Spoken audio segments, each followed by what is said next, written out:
one of the houses I looked at was owned by a couple who were getting divorced. It was very sad. And it was the husband who was showing me around. And I'd realised what was going on straight away, and I decided just to go through it very quickly because it was clearly painful for both of them. Now, I don't know if you've ever been shown around a house or have shown somebody around your house, but there's a degree of stating the obvious involved, isn't there, when they say things like, this is the kitchen. I know. I mean, I call it the biscuit room, but whatever. This is the living room. Yeah, it's another biscuit room. He took me upstairs to a closed door and he said, this is the master bedroom. I said, great. He said, I'd love to show you in there, but I can't. I said, oh, why not? He said, I can't show you in there because there's a lady crying in there, which is sad, but also quite an unusual way of describing his wife when potentially he's the reason she's crying in the fucking first place. But I said to him, look, I'm divorced myself. I understand what you're going through. I know that this is horrible for both of you and you just want to get it over and done with so you can both move on with your lives independently. I understand. You have my total sympathy. You really do. But I also know that you can cry in the bathroom, so fucking move her.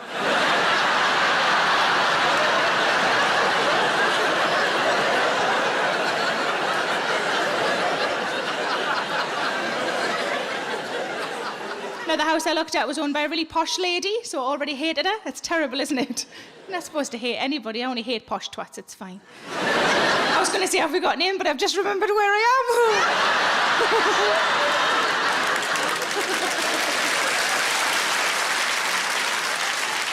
am. Yeah, you're all clapping. There'll be a couple of people at the back from Jesmond going, actually, there are posh people in tonight.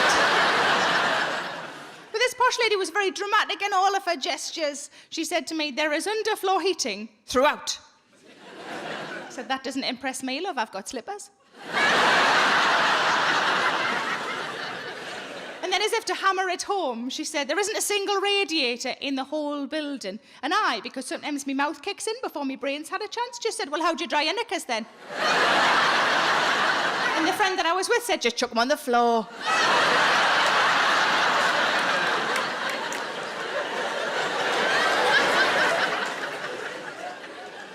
But I found a house that I liked and I got a survey done and the survey came back and it meant nothing to me at all. But luckily I've got a friend who's a builder and he said, let me have a look at it and I'll put it into layman's terms for you. I said, smashing. Now give us a cheer if you own your own home. Give us a cheer if you rent.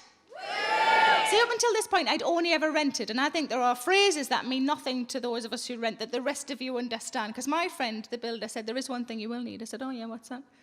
He said, you'll need a damp-proof course. And I genuinely said, I haven't got time to go to college.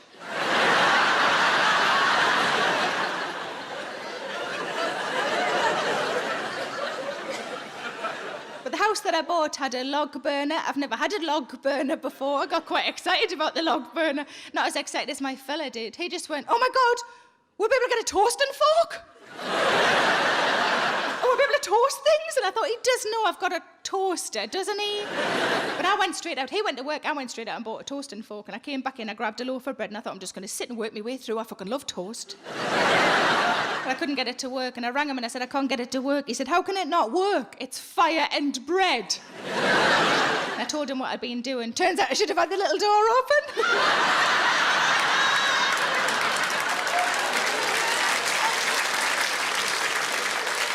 Might as well have been lying slices of bread on top of me radiators.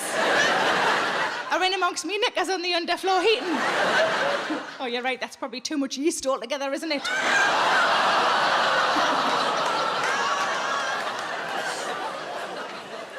But when I moved from the flat to the house, I had bits and bobs of furniture, not much, but I had some stuff, and I was trying to work out what would best go where. And I said to me fella, God, I wish I had a tape measure. He said, what do you need a tape measure for? I said, I just want to know if that unit will fit in that alcove. And he said, well, I can sort that out for you. I said, I don't want you to move it. He said, no, I can work it out for you. And I said, have you got a tape measure? He said, no, but I've just got like an instinct about these things. And I thought, fucking instinct. Let's have a look at your instinct, pet. And I said, go on then. So this is genuinely what he did. He went like this.